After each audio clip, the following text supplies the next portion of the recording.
The other day, I got a text from my friend stating that he had a comment on one of the videos that he wanted me to come respond to. So I walked over to his room and hopped on his computer, and just got into a little debate with this guy for a little while. At the end, near the end of the debate, I wasn't actually responding. It was my friend responding, but he was basically asking me what I would say, because I wasn't at the dorm at the time. But basically the entire debate was including me, but he was doing a lot of the arguing. So basically what this guy is making a point about is he's trying to ask the question, if the Big Bang Theory is true, which, by the way, it's a scientific fact already. Well, the Big Bang is a scientific fact. The Big Bang Theory is a scientific theory which you can't go any further than. Theory is as good as it gets, and as accurate of a model as we currently need. It has predictive capabilities, so on and so forth. That shows ignorance of the scientific process, but whatever. I'll ignore that for now. He says, if the Big Bang Theory is true, where did the gas and chemicals come from before the Big Bang? So basically, what came before the Big Bang? How did the Big Bang come to be? What preceded the Big Bang, essentially? And this is, a common question brought up by a lot of creationists, as well as people who just don't understand how the Big Bang works, or understand the Big Bang at all, or understand the scientific process. So the Big Bang has no claim on what came before the Big Bang at all. Just like evolution has no claim on abiogenesis. It doesn't have a claim on the preceding events to that event. The Big Bang explains from the whatever, like millionth of a second, pretty much, before the Big Bang, or when the Big Bang happened, onward. And it explains a lot of things about our universe, and it allows us to have predictive capabilities about our entire universe. But it doesn't actually address what came before the Big Bang. So that question is kind of moot, but it would still be, it's a logical question that we're trying to figure out. What came before the Big Bang? But if you start your question with, if the Big Bang Theory is true, and continue on, you are basically stating that there is a hole in the Big Bang, which there actually isn't. The Big Bang is not meant to explain what came before the Big Bang. That doesn't even make sense. We would need some sort of other theory to explain what came before the Big Bang, and I'm sure that there are those theories. I just don't currently know them. But this is an argument from ignorance. You're basically stating we don't know what came before the Big Bang, therefore God. Or at the very least, we don't know what came before the Big Bang, therefore the Big Bang is false. Which both of these are arguments from ignorance that fall flat on their face. But that's not what I'm here to actually address. This went back and forth with a few, things here or there. And he finished with this. Also, almost all cultures' history, there was a giant or worldwide flood. Does that sound familiar to you? Like from the Bible, maybe?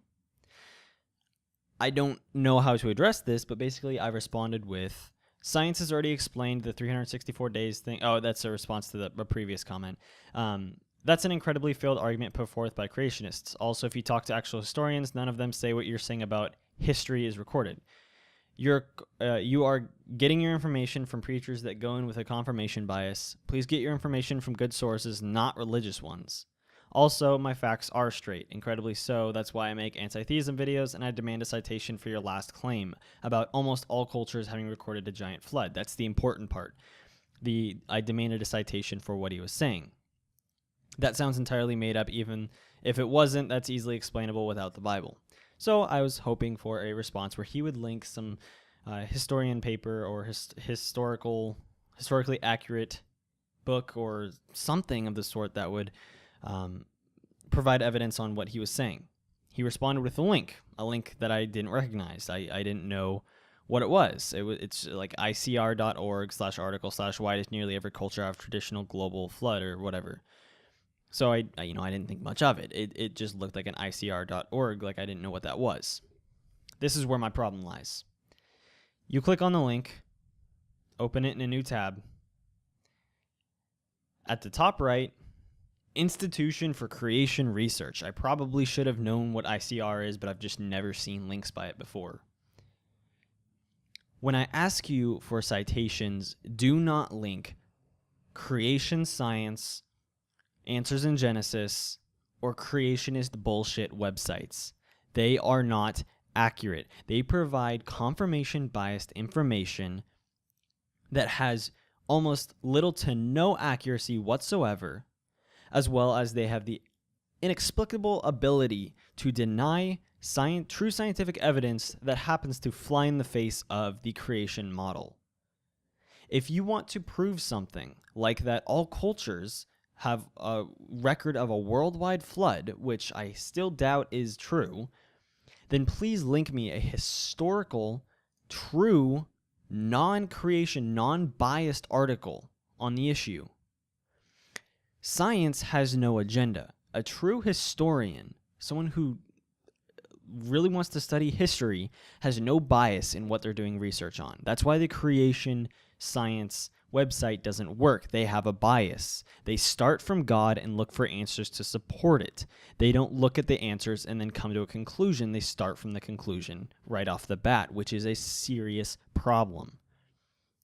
A true historian would not do that. A true historian would look at this in an unbiased fashion and then write a paper or just write about it in general, maybe on a blog or something. I don't know. I don't really know that much about historians or history, like historical science. I don't even know if it's a science. Maybe it is, maybe it isn't. Probably not. But I don't know that much about history. But you do not link a creation science article. That is the serious problem. I cannot stress this enough. I am not stating that what you are saying is factually incorrect because you link a creation model or creation website. I'm saying that the arguments put forth on creation websites are always false. And I mean that. Always false. When examined by people who don't have this bias, these arguments fall flat on their face.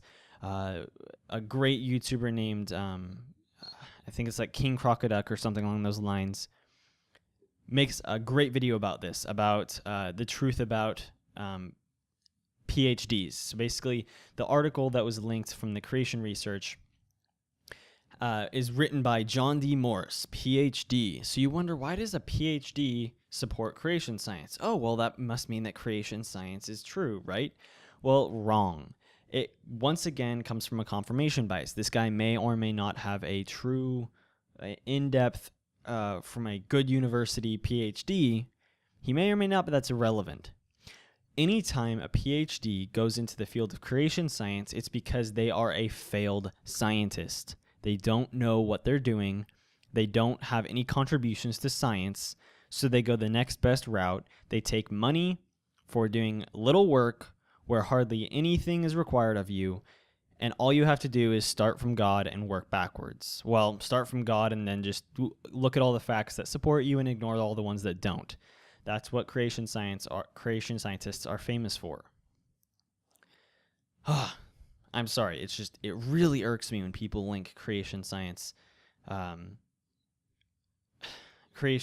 articles and stuff. And so my response to him was this: I already know not to read that website. It's a creation science website, so it's not real science, and they commit this confirmation bias fallacy on everything they talk about.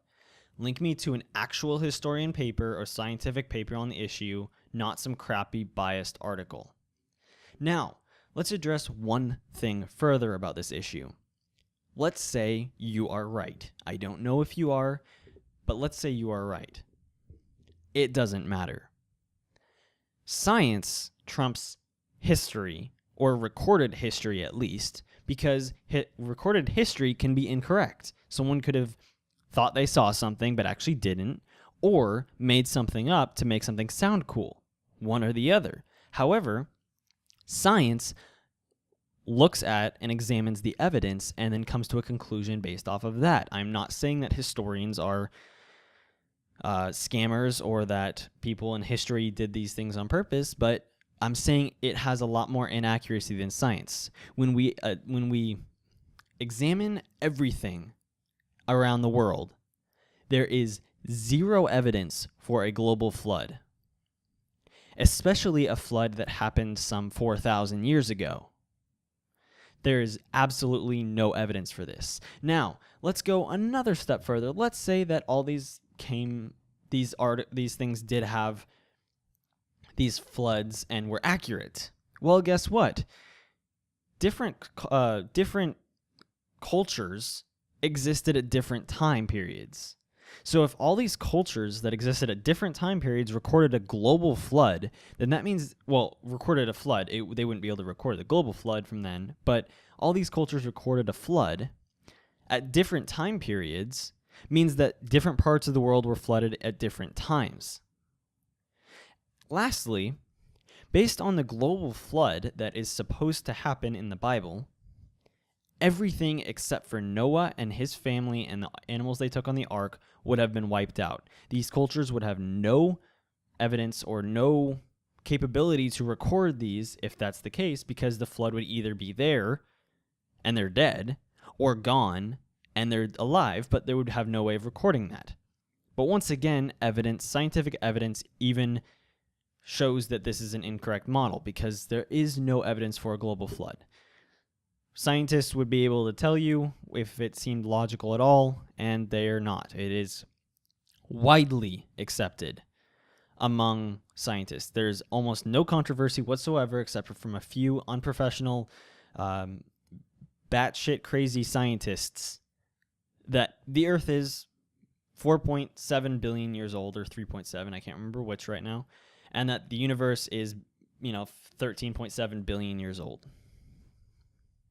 That is what is widely accepted and is a lot more likely to be true than, say, something along the lines of, 6,000 years.